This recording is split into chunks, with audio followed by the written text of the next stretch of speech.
Hello, Steeler Nation, and welcome to the latest episode of your Pittsburgh Steelers Syndicate with me, your host, Britsburgh, Owen, speaking to you here in the UK. Your UK Steelers view, your voice from across the pond. Guys, if you've just found the Pittsburgh Steelers Syndicate, then hit that sub, ring that notification bell so you don't miss out on any of the great Steelers content, and also give this video a like and help us out with our YouTube algorithm, guys. Thank you so much to the 1,900 subs. We are now on the rush for 2K. As this season progresses, as this not too successful season progresses. So the Pittsburgh Steelers go into Atlanta on Sunday, currently standing at 3-7. And hopefully, for the first time this season, the Steelers could actually win back-to-back games. Obviously, a lot will depend on the work of this guy here, Matt Canada. Now, some people feel that since the bye, the Matt Canada offense, well, I'll rephrase that.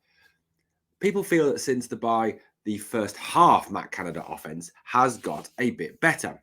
That whilst Canada can follow his scripted plays, he can follow a script, the team is moving forward. Certainly we've seen Kenny develop, the Steelers rushing game has moved forward.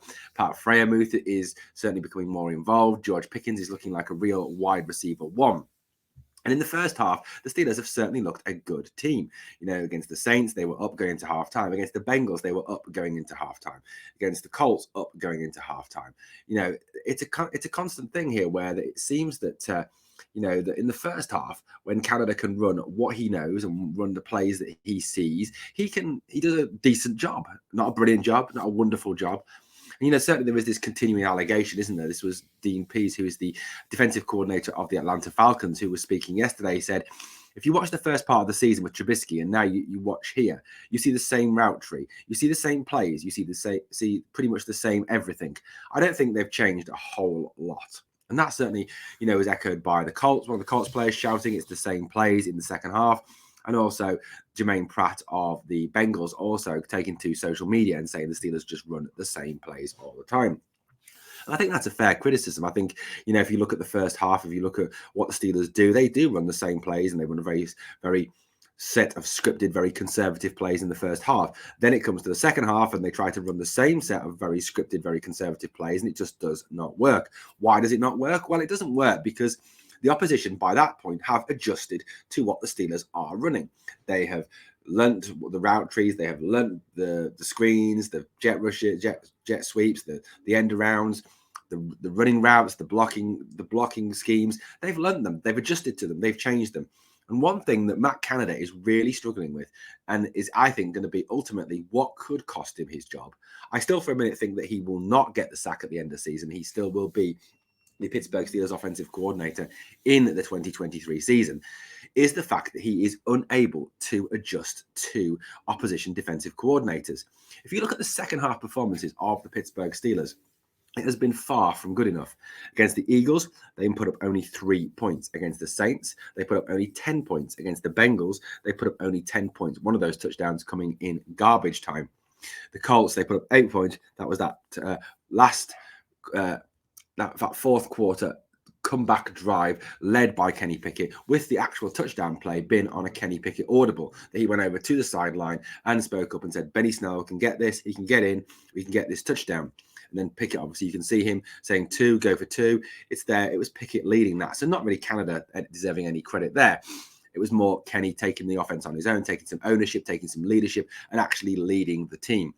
But certainly those second half point totals are nowhere near good enough. And it is really a reflection of how bad the Steelers are at adjusting second half against teams.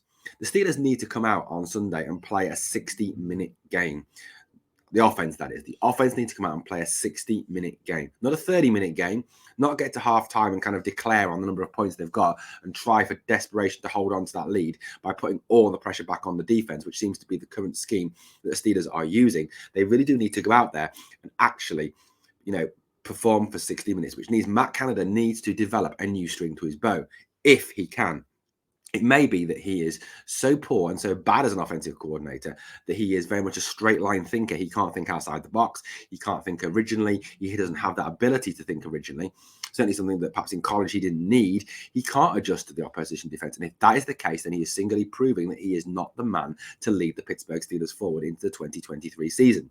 What I will be looking for on Sunday is that second half adjustment to come, and the Steelers to change the way they play and continue to put up points on the Atlanta Falcons. The Falcons do not have a great defense. If you look at their defensive stats, they rank 29th in total defense in the NFL. They have the worst passing defense in the NFL. They're dead last in hurry percentage. They're dead last in pressure on the QB percentage. They're 24th in the run, and they give up 4.4 yards per run. The Falcons' two cornerbacks, AJ Terrell and Darren Hall. Terrell has allowed 5 touchdowns this season and a QB rating of 119.9. Hall has allowed 2 TDs and a QB rating of 125.3. So, this is not a good defense they're going up against on Sunday. And if this defense is able to adjust second half and shut out the Steelers, that is really a damning indictment of Matt Canada's offense and Matt Canada's ability to adapt his plays to the game situation. Something he really needs to do if he is going to keep his job. Well, thank you for watching the Pittsburgh Steelers Syndicate. Let me know your comments below about Canada, about the adjustments, about the game on Sunday. Love to read your comments. Love to get involved with the comments from all of you viewers out there. Like I said, this is a fan channel run by fans for you, the fan. We love our Pittsburgh Steelers like you do, and we would love to hear from you. Thanks for watching, guys. Remember to hit that sub, ring that notification bell, and we'll finish it in the right way. Here we go, Steelers. Come on.